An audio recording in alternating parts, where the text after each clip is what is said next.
आज की सभा में बस इतना ही। बढ़िया।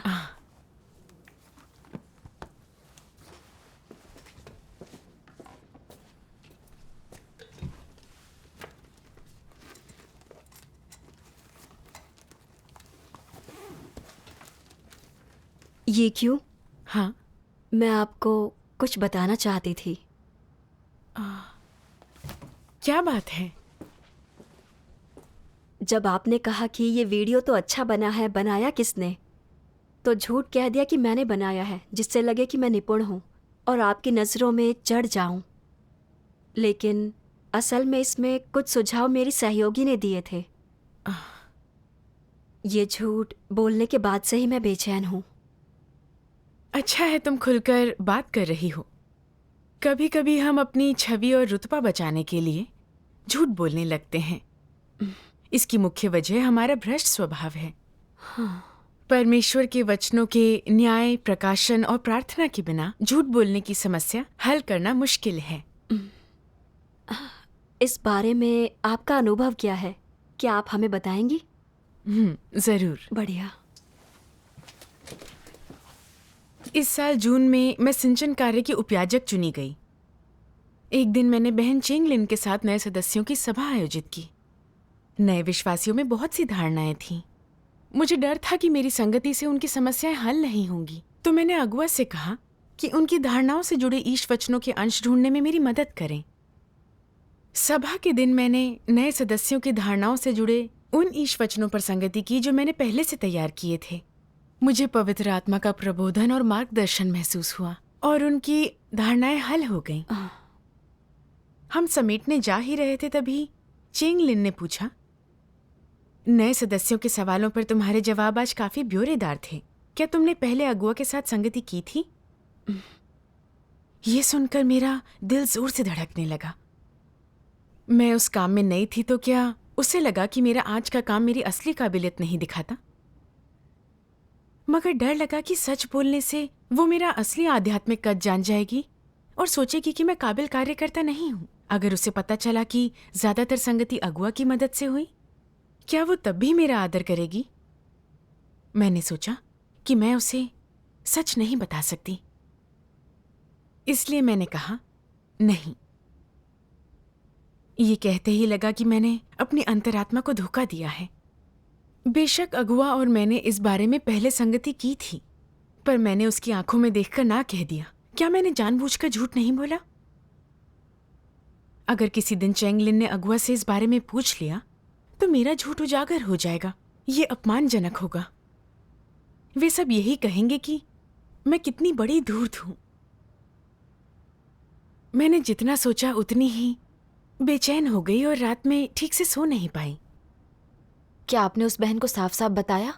अगले दिन मैं उसे सब खुलकर बताने को तैयार हुई, पर मैं कुछ बोल नहीं पाई क्योंकि मुझे डर था कि सच बताने से कहीं वो मुझे नीची नजर से ना देखे, ये ना सोचे कि मैं काबिल नहीं हूँ।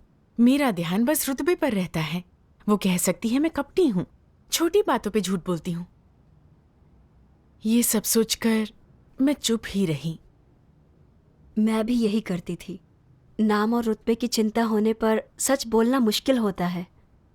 मैं वाकई अपने भ्रष्ट स्वभाव में जकड़ी हुई हूँ। हाँ। घर लौटते वक्त मैंने ईश वचनों को याद किया। तुम लोगों को पता होना चाहिए कि परमेश्वर ईमानदार इंसान को पसंद करता है। मैंने खुद को और अधिक दोषी माना। मैं सच तक ना कह पाई तो परमेश्वर को पसंद आने वाली इंसान कैसे बन सकती हूँ? लगा जैसे मेरा दिल एक भारी बोझ तले दब गया हो और मैं डर गई। मैंने खुद से पूछा, मैं जानती हूँ परमेश्वर को झूठे मक्कार लोगों से नफरत है, तो फिर सच बोलना इतना मुश्किल क्यों है? सोच विचार करने पर समझ आया कि मैंने सिर्फ एक बात झूठ नहीं बोली थी। दूसरे मामलों में भी अक्सर मेरा रवैया यही रहता था। एक बार अगुआ ने पूछा कि हम हर महीने कितने नए सदस्यों का सिंचन कर सकते हैं। मैं इस काम में नई थी तो इसके सिद्धांतों को नहीं समझती थी, तो ज्यादा लोगों की जिम्मेदारी नहीं ले सकती थी। लेकिन अगर मैंने सच बोला तो अगुआ ये न कहे कि मुझ में कमी है और मैं इसके लायक नहीं हूं। तो मैंने कुछ बढ़ा चढ़ाकर संख्या बता दी। लेकिन बढ़ा चढ़ाकर संख्या बताकर भी मैं सहज नहीं थी और मुझे डर लगा कि कहीं ऐसा न लगे कि मैं अपनी क्षमता भी नहीं जानती या इससे नए विश्वासियों के जीवन प्रवेश में देरी ना हो। मगर मैंने संख्या बता दी थी। अगर अब सच बताती तो शर्मिंदा होना पड़ता। मुझे मन कड़ा करके आगे बढ़ना था। कुछ दिन पहले ही अगुआ ने पूछा था कि एक नए सदस्य की समस्या हल करने में मुझे कितना समय लगा। पहले तो मैं उस नए सदस्य की धारणा को अच्छे से समझ नहीं पाई, इसलिए मैंने कई बार संगति की। जब अगुआ ने इस बारे में पूछा तो डर था कि सच बोलने से कहीं अगुआ ये ना कहे कि मुझ में काबिलियत नहीं है। ऐसी बात पर कई बार संगति करने से यही लगेगा कि मैं अकुशल और अयोग्य हूं। अपनी छवि बचाने के लिए मैंने झूठ कहा कि एक ही संगति में समस्या हल हो गई। फिर मुझे बेचैनी महसूस हुई। डर लगा किसी दिन उजागर ना हो जाऊं। अपने व्यवहार के बारे में सोचा तो पाया कि अपनी छवि बचाने और लोगों पर अच्छी छाप छोड़ने की कोशिश में मैं काफी ज्यादा झूठ बोलती थी। मैं अंधकार व पीड़ा में थी। एक ईमानदार इंसान बनने के लिए परमेश्वर के मानकों से दूर थी। मैंने उन लोगों के बारे में सोचा जो ईमानदार इंसान बनने और कपटी प्रकृति का हल करने में जुटे हैं।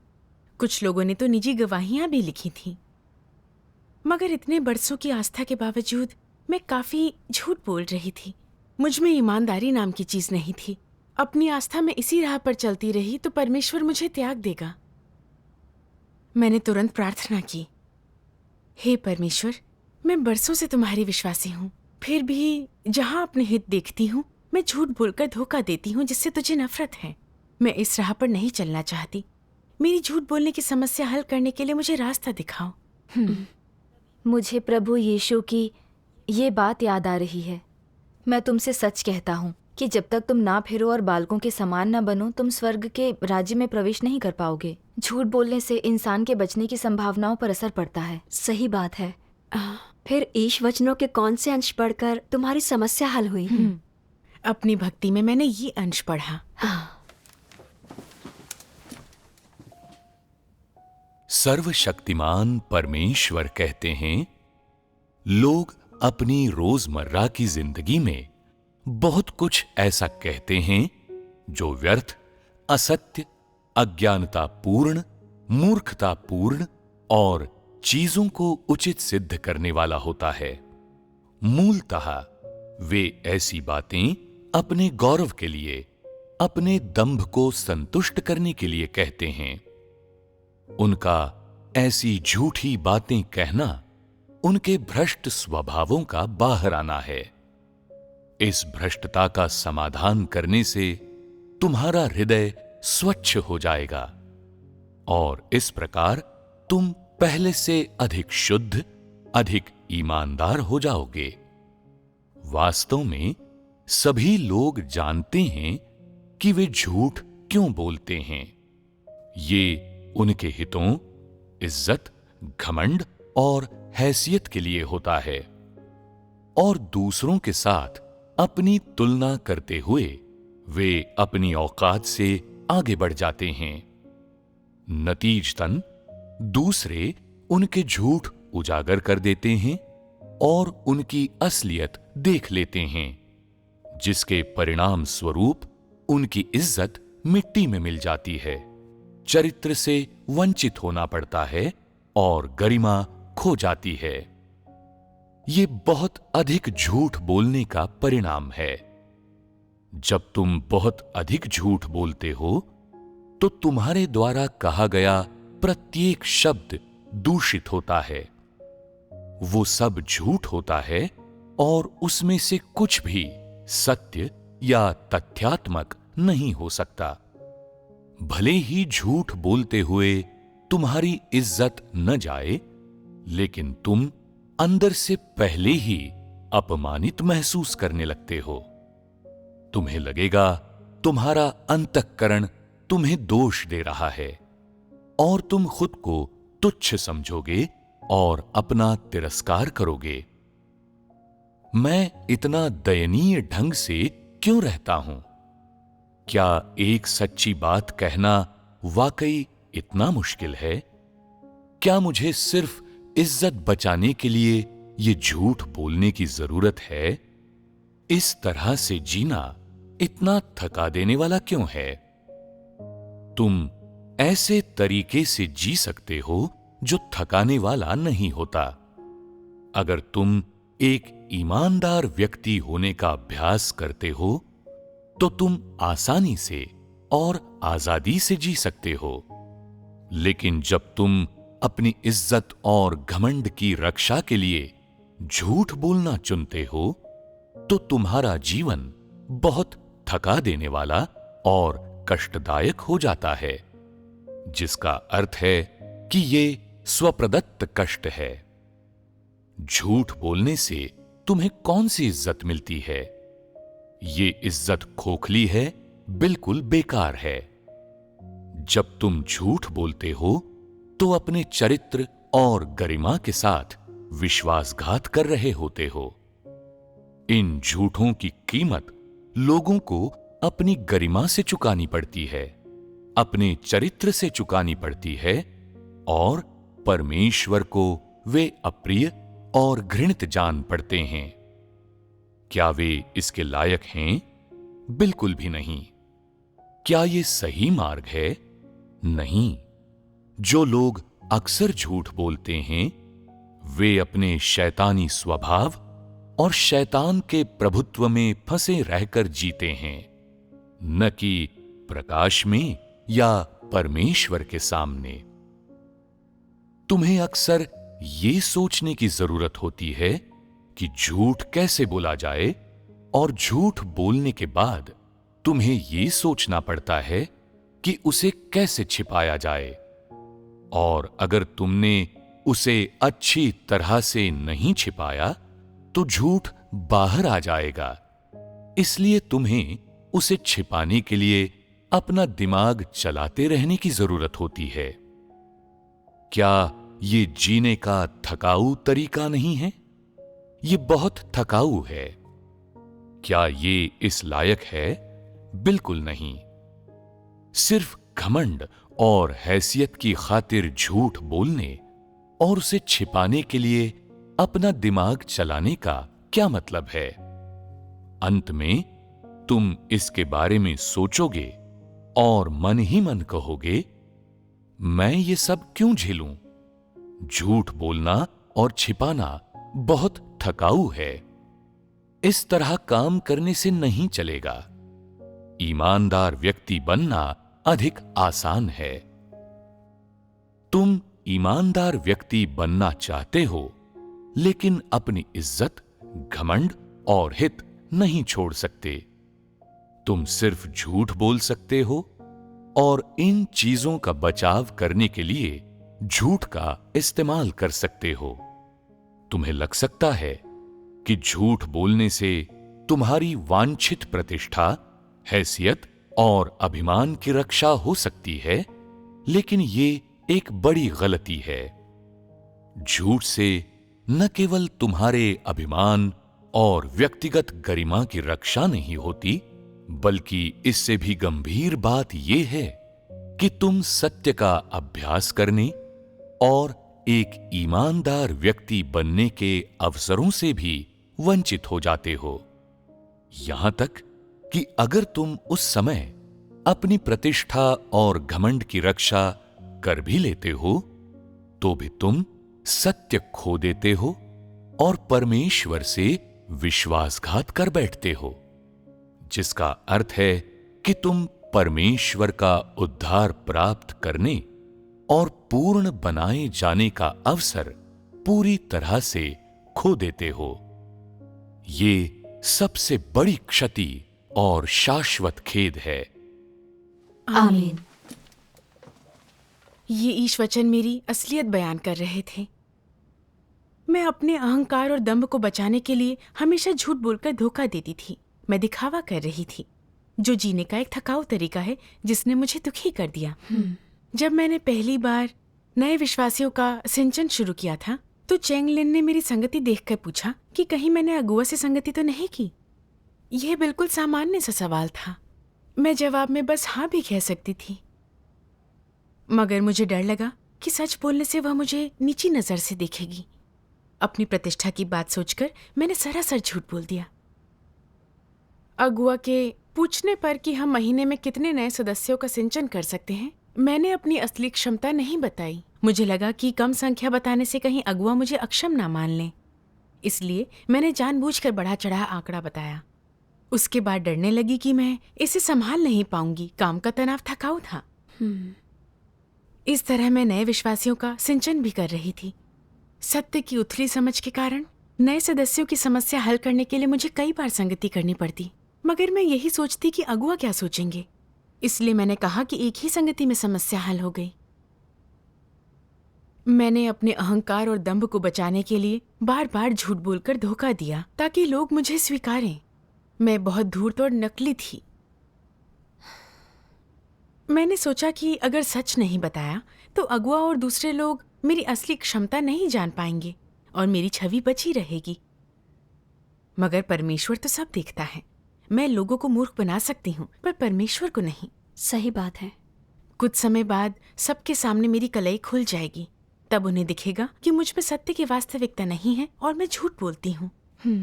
हम झूठ बोलकर लीपा पोती करते हैं, सोचते हैं किसी को पता नहीं चलेगा, मगर ये तो मुसीबत से आंख मूंद लेना है। बेशक। बिल्कुल। झूठ बोलकर मैं सच में दहल जाती थी। डरती थी कि झूठ पकड़े जाने पर एक दिन मेरी कलई खुल जाएगी। तब मुझे बेइज्जत तो होना ही पड़ेगा, लोगों का भरोसा भी खो बैठूंगी। समय के साथ इस चिंता और बेचैनी ने मुझे बहुत सताया। मैं टूट गई थी। मैं अंधकार और पीड़ा में थी। लगातार झूठ बोलकर धोखा देने, सत्य का अभ्यास ना करने या ईमानदार ना रहने से मैंने कई कष्ट तो झेले ही, मेरी जिंदगी भी गरिमाहीन हो गई, जिससे परमेश्वर घृणा करता है। हाँ, मैंने प्रभु यीशु की बातों को याद किया। तुम्हारी बात हाँ की हाँ या नहीं की नहीं हो, क्योंकि जो कुछ इससे अधिक होता है वह बुराई से होता है। तुम अपने पिता शैतान से हो और अपने पिता की लालसाओं को पूरा करना चाहते हो। वह तो आरंभ से हत्यारा है और सत्य पर स्थिर न रहा, क्योंकि सत्य उसमें है ही नहीं। जब वह झूठ बोलता तो अपने स्वभाव ही से बोलता है, क्योंकि वह झूठा है, वरन झूठ का पिता है। आमीन। आमीन। परमेश्वर ईमानदार को चाहता है, कपटी से घृणा करता है। मेरी कथनी करनी ईश वचनों के अनुरूप होनी चाहिए। मुझे बिना लाग लपेट के बोलना चाहिए। मुझे हमेशा खरी बात कहनी चाहिए। मगर अपनी छवि बचाने के लिए मैंने बार बार झूठ बोला। ये दुष्ट शैतान से अलग कहाँ है? शैतान हमेशा झूठ बोलता है, कभी कोई सच्ची बात नहीं करता। मैंने भी काफी झूठ बोले थे। पश्चाताप ना करने पर परमेश्वर मुझे त्याग ही देगा। मैं अपनी छवि बचाने और त्वरित फायदे पाने के लिए झूठ बोलने और मुखौटा लगाने में हमेशा लगी रहती थी। नतीजतन मुझसे परमेश्वर ने घृणा की, लोग दूर हुए और मैंने तकलीफ झेली। ये सरासर बेवकूफ़ी थी। मैं भी ऐसी ही हूँ। मैं अपने जरा से अहंकार के लिए झूठ बोलकर और लीपापोती कर एक दुष्चक्र में फंस गई। ये बड़ी तकलीफदेह मूर्खता है। बिल्कुल। मैंने आत्मचिंतन करते हुए परमेश्वर के कुछ वचन पढ़े। सर्वशक्तिमान परमेश्वर कहते हैं, जब लोग छल कपट में संलग्न होते हैं तब इससे किस तरह के प्रयोजन सामने आते हैं और उद्देश्य क्या है? बिना किसी अपवाद के ये रुतबा और प्रतिष्ठा हासिल करने के लिए है। संक्षेप में ये उनके अपने हितों के लिए है। और हितों के पीछे भागने के मूल में क्या है? जड़ ये है कि लोग अपने हितों को बाकी सब चीजों से ज्यादा महत्वपूर्ण मानते हैं। वे अपना स्वार्थ साधने के लिए छल कपट में संलग्न होते हैं और इससे उनके कपटपूर्ण स्वभाव प्रकट हो जाते हैं। इस समस्या का समाधान कैसे किया जाना चाहिए? पहले तुम्हें यह पहचानना और जानना चाहिए कि हित क्या हैं, वे लोगों के लिए क्या लाते हैं और उनके पीछे भागने के क्या परिणाम होते हैं। अगर तुम इसका पता नहीं लगा सकते तो उनका त्याग कहना आसान होगा, करना मुश्किल। अगर लोग सत्य नहीं समझते तो अपने हित छोड़ने से कठिन कुछ नहीं है। ऐसा इसलिए है क्योंकि उनके जीवन दर्शन है, हर व्यक्ति अपनी सोचे, बाकियों को शैतान ले जाए, और अमीर बनो या कोशिश करते हुए मर जाओ। जाहिर है वे केवल अपने हितों के लिए जीते हैं। लोग सोचते हैं कि अपने हितों के बिना अगर वे अपने हित खो देते हैं तो वे जीवित नहीं रह पाएंगे, मानो उनका अस्तित्व उनके हितों से अविभाज्य हो, और इसलिए ज्यादातर लोग अपने हितों के अतिरिक्त सभी चीजों के प्रति अंधे होते हैं। वे उन्हें किसी भी चीज से ऊपर समझते हैं, वे केवल अपने हितों के लिए जीते हैं, और उनसे उनके हित छुड़वाना उनसे अपना जीवन छोड़ने के लिए कहने जैसा है।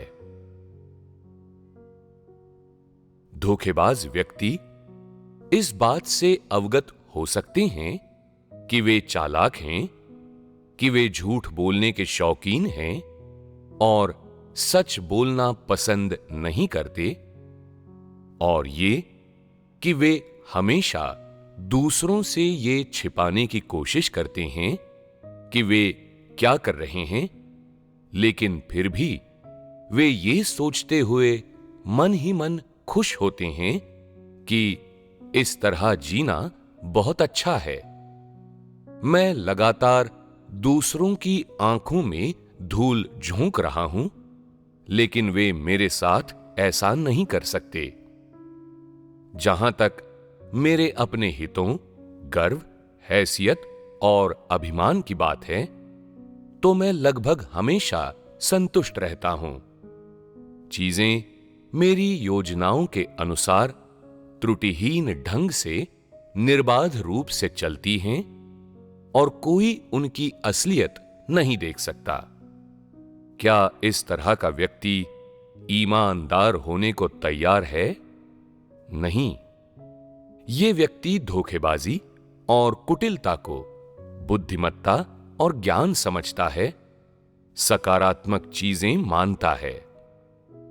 वो इन चीजों को संजोता है और इनके बिना उसका काम नहीं चलता। वो सोचता है ये व्यवहार करने का सही तरीका और जीने का एक आरामदायक ढंग है। केवल इसी तरीके से जीने में जीवन का मूल्य है, और केवल इसी तरीके से दूसरे मुझसे ईर्ष्या और मेरा आदर करेंगे। शैतानी फलसफों के अनुसार न जीना मेरे लिए मूर्खता और बेवकूफी होगी। मैं हमेशा नुकसान उठाऊंगा, मुझे धौंस दी जाएगी, मेरे साथ भेदभाव और एक नौकर की तरह व्यवहार किया जाएगा। इस तरह जीने का कोई मूल्य नहीं है। मैं कभी ईमानदार व्यक्ति नहीं बनूंगा। क्या इस तरह का व्यक्ति अपना कपटपूर्ण स्वभाव त्याग देगा और ईमानदार होने का अभ्यास करेगा? बिल्कुल नहीं। उन्हें सकारात्मक चीजों से कोई प्रेम नहीं है, वे प्रकाश की लालसा नहीं करते, और वे परमेश्वर के मार्ग से या सत्य से प्रेम नहीं करते। वे सांसारिक प्रवृत्तियों का अनुसरण पसंद करते हैं। वे हैसियत और प्रतिष्ठा के प्रति आसक्त होते हैं। उन्हें दूसरों के बीच श्रेष्ठ होना पसंद है। वे हैसियत और प्रतिष्ठा के प्रेमी होते हैं। वे महान और प्रसिद्ध लोगों की पूजा करते हैं, लेकिन असल में वे राक्षसों और शैतान की पूजा करते हैं। अपने दिलों में वे सत्य या सकारात्मक चीजों का अनुसरण नहीं करते, बल्कि ज्ञानार्जन की वकालत करते हैं। वे अपने दिलों में उन लोगों को स्वीकार नहीं करते जो सत्य का अनुसरण करते हैं और परमेश्वर की गवाही देते हैं। इसके बजाय वे ऐसे लोगों को स्वीकार करते हैं और उनकी प्रशंसा करते हैं जिनमें विशेष प्रतिभाएं और गुण होते हैं। वे परमेश्वर में विश्वास और सत्य का अनुसरण करने के मार्ग पर नहीं चलते, बल्कि हैसियत, प्रतिष्ठा और शक्ति का अनुसरण करते हैं। वे रहस्यमय और धूर्त बनने का प्रयास करते हैं। वे एक सुप्रसिद्ध हस्ती बनने के लिए खुद को समाज के ऊपरी तबकों से जोड़ने का प्रयास करते हैं। वे चाहते हैं कि वे जहां भी जाएं, उनका सम्मान के साथ स्वागत सत्कार किया जाए। वे लोगों के आराध्य बनना चाहते हैं। वे इसी तरह का व्यक्ति बनना चाहते हैं। ये किस तरह का मार्ग है? ये राक्षसों का मार्ग है, बुराई का मार्ग है। ये किसी विश्वासी द्वारा अपनाया जाने वाला मार्ग नहीं है। लोगों को उनके व्यक्तिगत भरोसे के कारण ठगने के लिए, उनसे अपनी आराधना और अनुसरण करवाने के लिए वे शैतान के दर्शनों, उसके तर्क का इस्तेमाल करते हैं। वे हर परिवेश में उसकी हर चाल, हर फरेब का इस्तेमाल करते हैं। ये वो मार्ग नहीं है जिस पर परमेश्वर में विश्वास करने वाले लोगों को चलना चाहिए। न केवल ऐसे लोग बचाए नहीं जाएंगे, बल्कि उन्हें परमेश्वर का दंड भी मिलेगा। इसमें जरा भी संदेह नहीं हो सकता। आमीन। आमीन। परमेश्वर के वचनों ने दिखाया कि क्यों मैं बार बार झूठ बोलकर धोखा देती थी और क्यों कभी सच बोलने और ईमानदार बनने की हिम्मत नहीं दिखाई, क्योंकि मुझ में धूर्त प्रकृति थी। मैं सत्य से ऊब गई थी और सकारात्मक चीजें नापसंद थीं। मैंने परमेश्वर को खुशी देने वाले इंसान बनने को प्राथमिकता नहीं दी। इसके बजाय मैंने हर व्यक्ति अपनी सोचे बाकियों को शैतान ले जाए। जैसे एक पेड़ अपनी छाल के लिए जीता है, उसी तरह एक मनुष्य अपनी इज्जत के लिए जीता है और बिना झूठ बोले कोई बड़ा काम नहीं किया जा सकता। जैसे शैतानी फलसफों को अहमियत दी, सिर्फ अपनी छवि और हितों की परवाह की। जब मैं छोटी थी, महज मिडिल स्कूल तक पढ़े मेरे एक रिश्तेदार खुद को कॉलेज ग्रेजुएट बताते थे। कोई खास हुनरमंद ना होकर भी खुद को ऊंचा दिखाते, कहते उन्होंने इसकी पढ़ाई की है। जब वे इस तरह झूठ बोलते और दिखावा करते तो लोग उन्हें नीची नजर से नहीं देखते, बल्कि उनका सम्मान और उनकी सराहना करते। मैं इससे प्रभावित थी। अनजाने में ही उन शैतानी नजरियों ने मेरे दिल में जगह बना ली। मुझे लगा कि कभी कभी झूठ बोलने से भी बात बन सकती है। इससे तारीफ तो होती ही है, मन की मुराद भी पूरी हो सकती है। परमेश्वर के घर में आने के बाद भी मैं इसी सोच को पाले रही। अगर कहीं मेरी छवि या मेरे हितों की बात होती तो मैं झूठ बोलकर धोखा देती और दिखावा करती। झूठ बोलकर ग्लानि होने पर भी मुझे किसी से सच बोलने की हिम्मत नहीं होती, इस डर से कि अगर मैंने सच बोला तो मेरी असलियत पता चल जाएगी और वे मेरे बारे में क्या सोचेंगे। इस तरह शर्मिंदा होने से तो मारा जाना ही अच्छा है। सच बोलने के बजाय मैंने अंधेरे में रहकर मुसीबतें उठाना पसंद किया और नकली और धूर्त बनती गई। कम्युनिस्ट पार्टी भी बिल्कुल ऐसी ही है। वह निंदनीय और बुरी चीजें करती है, पर उन्हें कभी सामने नहीं आने देती, बल्कि अपने झूठों से दुनिया को भरमाती है। वह लोगों को धोखा देने और बेवकूफ बनाने के लिए अपनी महान शानदार होने की छवि गढ़ती है। वह बेहद नीच और घटिया है। क्या मेरा झूठ बोलना और धोखा देना भी कम्युनिस्ट पार्टी जैसा ही नहीं था? इससे मुझे परमेश्वर के वचन याद आए। यह किस तरह का मार्ग है? ये राक्षसों का मार्ग है, बुराई का मार्ग है, विश्वासी द्वारा अपनाया जाने वाला मार्ग नहीं है। लोगों को उनके व्यक्तिगत भरोसे के कारण ठगने के लिए, उनसे अपनी आराधना और अनुसरण करवाने के लिए वे शैतान के दर्शनों, उसके तर्क, चाल व फरेब का हर परिवेश में इस्तेमाल करते हैं। विश्वासियों को इस मार्ग पर नहीं चलना चाहिए। न केवल ऐसे लोग बचाए नहीं जाएंगे, बल्कि उन्हें परमेश्वर का दंड भी मिलेगा। इसमें जरा भी संदेह नहीं हो सकता। आमीन। परमेश्वर विश्वसनीय है। वो चाहता है हम ईमानदार बन अंत में उसका उद्धार पाएं। मगर लोगों को गुमराह और भ्रष्ट करने के लिए शैतान सभी तरह के फलसफे आजमाता है, ताकि हम अपनी इज्जत और रुतबे की खातिर लगातार झूठ बोलें और धोखा दें और नकली और धूर्त बनते जाएं। आखिर में हम नर्क में गिर जाएंगे और उसके साथ ही दंडित होंगे। हाँ। तब जाकर मैंने शैतान की कपटी और दुष्ट मंशा को साफ तौर पर समझा। मैंने उससे अथाह नफरत की और ईमानदार इंसान बनना चाहा। बाद में मैंने ईश वचनों के कुछ और अंश पढ़े।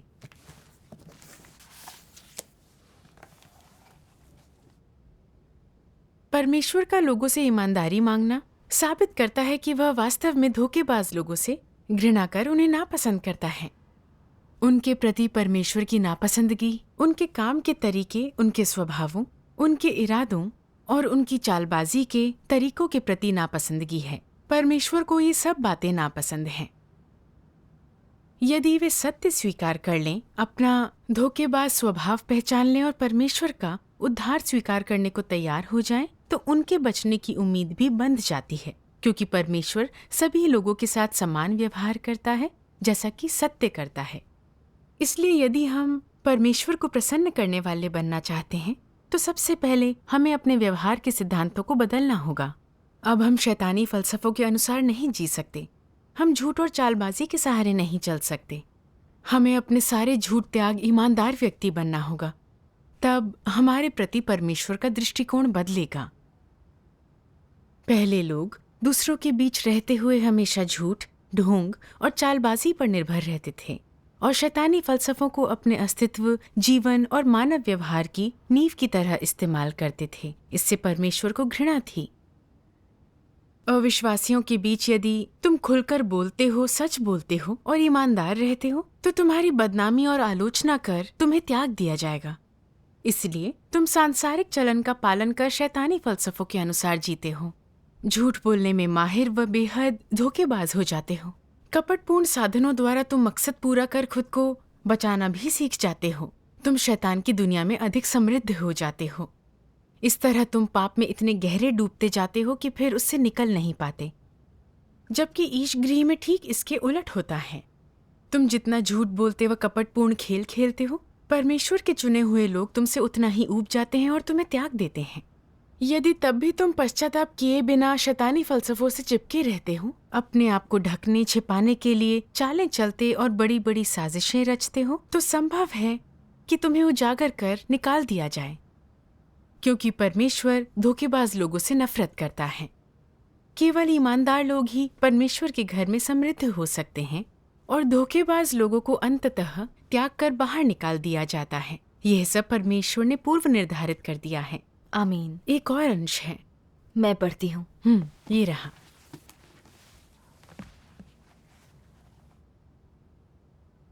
सत्य को स्वीकारना और स्वयं को जानना तुम्हारे जीवन के विकास और उद्धार का मार्ग है। ये तुम्हारे लिए अवसर है कि तुम परमेश्वर के सामने आकर उसकी जांच, न्याय और ताड़ना को स्वीकार करो और जीवन और सत्य को प्राप्त करो। यदि तुम रुतबे और प्रतिष्ठा के लिए, अपने हितों के लिए सत्य का अनुसरण करना छोड़ देते हो, तो ये परमेश्वर के न्याय और ताड़ना को प्राप्त करने और उद्धार पाने का अवसर छोड़ने के समान है। तुम रुतबा, प्रतिष्ठा और अपने हित चुनते हो, लेकिन तुम सत्य का त्याग कर देते हो, जीवन खो देते हो और बचाए जाने का मौका गंवा देते हो। किसमें अधिक सार्थकता है? यदि तुम अपने हित चुनकर सत्य छोड़ देते हो, तो क्या तुम मूर्ख नहीं हो? सीधे शब्दों में कहें तो ये एक छोटे से फायदे के लिए बहुत बड़ा नुकसान है। प्रतिष्ठा, रुतबा, धन और हित सब अस्थायी हैं। ये सब अल्पकालिक हैं, जबकि सत्य और जीवन शाश्वत और अपरिवर्तनीय हैं। यदि लोग रुतबे और प्रतिष्ठा के पीछे दौड़ाने वाला अपना भ्रष्ट स्वभाव दूर कर लें, तो वे उद्धार पाने की आशा कर सकते हैं। इसके अलावा लोगों द्वारा प्राप्त सत्य शाश्वत होता है। शैतान उनसे ये छीन नहीं सकता, ना ही कोई और उनसे ये छीन सकता है। तुमने अपने हितों का त्याग कर दिया, लेकिन तुमने सत्य और उद्धार प्राप्त कर लिया। ये तुम्हारे अपने परिणाम हैं, इन्हें तुमने अपने लिए प्राप्त किया है। अगर लोग सत्य पर अमल करने का चुनाव करते हैं तो वे अपने हितों को गवा देने के बावजूद परमेश्वर का उद्धार और शाश्वत जीवन हासिल कर रहे होते हैं। वे सबसे ज़्यादा बुद्धिमान लोग हैं। अगर लोग सत्य की कीमत पर लाभान्वित होते हैं तो वे जीवन और परमेश्वर के उद्धार को गंवाते हैं। वे सबसे ज़्यादा बेवकूफ़ लोग हैं। आमीन। आमीन। झूठ बोलने की समस्या हल करने के लिए सबसे पहले हमें अपने निजी हितों की चाह छोड़ना सीखना होगा। ऐसा करना ज़रूरी है। सही कहा। ईश्वचनों ने याद दिलाया कि सिर्फ ईमानदार इंसान ही स्वर्ग के राज्य में प्रवेश करेगा। कपटी लोगों को परमेश्वर उजागर कर त्याग देगा। कोई इंसान कैसा है और वह कौन सा रास्ता चुनता है, इसका सीधा असर उसकी आखिरी मंजिल पर पड़ता है। मगर मैं कितनी अंधी हो गई थी। सत्य से प्रेम करने के बजाय मैंने बस अपनी छवि पर ध्यान दिया, यहाँ तक कि बार बार झूठ बोलकर दिखावा किया। सच जानकर भी मैंने खुलकर बात नहीं की। सबसे बुनियादी झूठों को भी ठीक नहीं कर पाई। अपना स्वभाव जरा भी नहीं बदल पाई। इस तरह आस्था रखने पर भला परमेश्वर मुझे क्यों बचाएगा? सही कहा। अपने निजी फायदे के पीछे भागने की कोई अहमियत नहीं है। इस रास्ते दूसरों की सराहना और मदद भले ही मिले, पर ये इस लायक नहीं कि हम परमेश्वर की घृणा के पात्र बने, बचाए जाने का मौका गवा दें। हाँ, झूठ बोलना छोड़ना और परमेश्वर की अपेक्षा अनुसार ईमानदार बनना अहम है। बिल्कुल। ईमानदार बनने का रास्ता खोजते हुए मेरी नजर इन ईशवचनों पर पड़ी।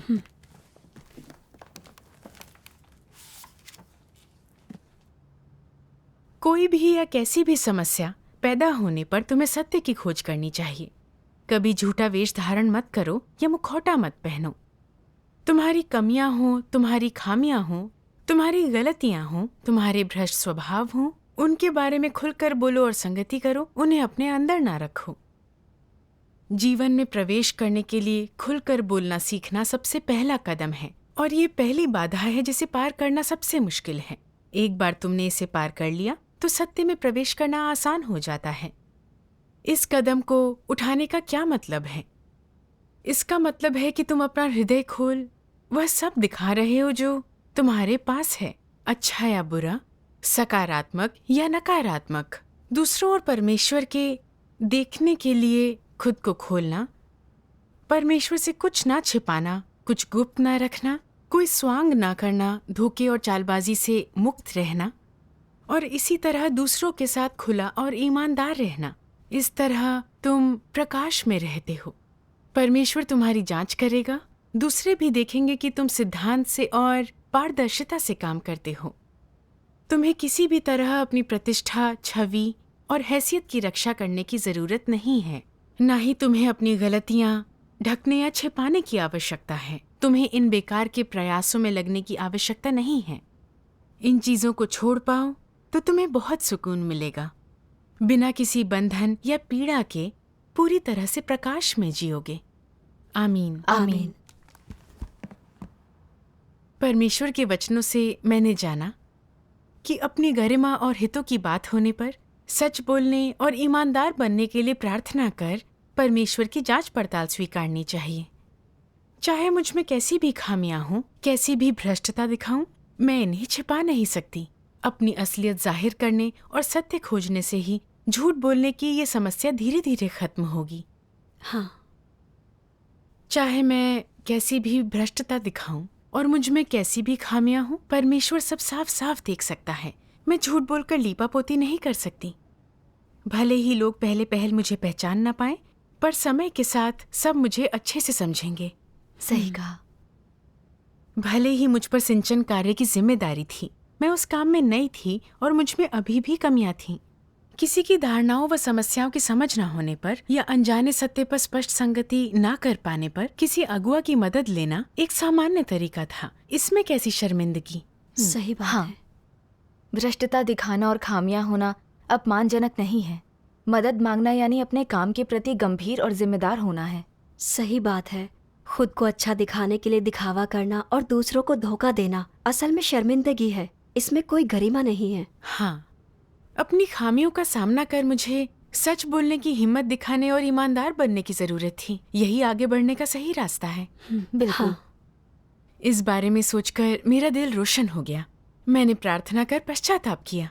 मैं अपनी इज्जत व हितों के लिए काम करना बंद कर दूंगी और ईश वचनों के अनुसार अभ्यास करूंगी। आमीन। परमेश्वर का धन्यवाद। बाद में बहन चेंग लिन से मिलकर मैंने अपनी झूठ बोलने की समस्याओं के बारे में उसे सब बता दिया। मुझे काफी राहत महसूस हुई और सुकून मिला। मुझे अपनी छवि की परवाह थी और मैं हमेशा सोचती थी कि लोग मेरे बारे में क्या सोचेंगे। मसले सामने आने पर मैं अपनी इज्जत और हितों को बचाने में लग जाती और झूठ बोलती थी। मैं परमेश्वर से मेरे दिल पर नजर रखने को कहती रही ताकि झूठ बोलने की इच्छा होते ही मैं जान जाऊं और मैं तुरंत अपना रास्ता बदलकर ईमानदार इंसान बन सकूं। परमेश्वर का धन्यवाद। एक बार एक सभा में अगुआ ने एक नए विश्वासी की समस्या पर सबसे अपनी राय पूछी। मैं बहुत घबरा गई क्योंकि वहां एक अगुआ मौजूद था। उसे मेरे मुकाबले सत्य और सिद्धांतों की अधिक समझ थी। फौरन पता चल जाता कि मैं समस्या पहचानने में सही हूं या गलत और मुझ में कोई भटकाव तो नहीं है। अगर मैंने समस्या की जड़ नहीं पकड़ी या उसे हल नहीं कर पाई तो अगुआ मेरे बारे में क्या सोचेगा। इस बारे में जितना सोचा उतनी ही परेशान होती गई। न खुद को शांत कर पाई न सोच विचार कर पाई। फिर मैंने ईश वचनों को याद किया। तुम्हें किसी भी तरह अपनी प्रतिष्ठा, छवि और हैसियत की रक्षा करने की जरूरत नहीं है। न ही तुम्हें अपनी गलतियां ढकने, छिपाने या इन बेकार के प्रयासों में लगने की आवश्यकता है। इन चीजों को छोड़ पाओ तो तुम्हें बहुत सुकून मिलेगा। बिना किसी बंधन या पीड़ा के पूरी तरह से प्रकाश में जियोगे। आमीन। मैंने सोचा सही बात है, मुझे ईमानदारी से सच बोलना चाहिए। चाहे मैं समस्या को समझ पाऊं या नहीं, चाहे मेरी सोच गलत हो, फिर भी मुझे लीपापोती करने या अपने बारे में अगुआ की राय की परवाह करने के बजाय बेबाकी से बोलना चाहिए। सबसे अहम है सत्य का अभ्यास करना और एक ईमानदार इंसान बनना। हाँ। इन विचारों ने मुझे शांत कर दिया। फिर मैंने सबको खुलकर अपनी राय बताई। इसे सुनने के बाद अगुआ ने उन बातों पर संगति की जो हमसे छूट गई थीं। ऐसे बदलाव से मुझे बहुत कुछ हासिल हुआ। फिर सिंचन कार्य के दौरान जब भी कोई ऐसी समस्या आई जिसे मैं समझ नहीं पाई तो मैंने अगुआ से मदद मांगी। अगुआ ने मेरी कमियां देखकर मेरी मदद की। इससे मैंने बहुत कुछ सीखा। परमेश्वर का धन्यवाद। हाँ, इस अनुभव से मुझे लगा कि परमेश्वर की अपेक्षा अनुसार सच बोलना कितना अद्भुत है। ये काफी राहत और सुकून देता है। अब मैं झूठ बोलने की बेचैनी और पीड़ा में नहीं जी रही हूँ। मैं परमेश्वर की आभारी हूँ।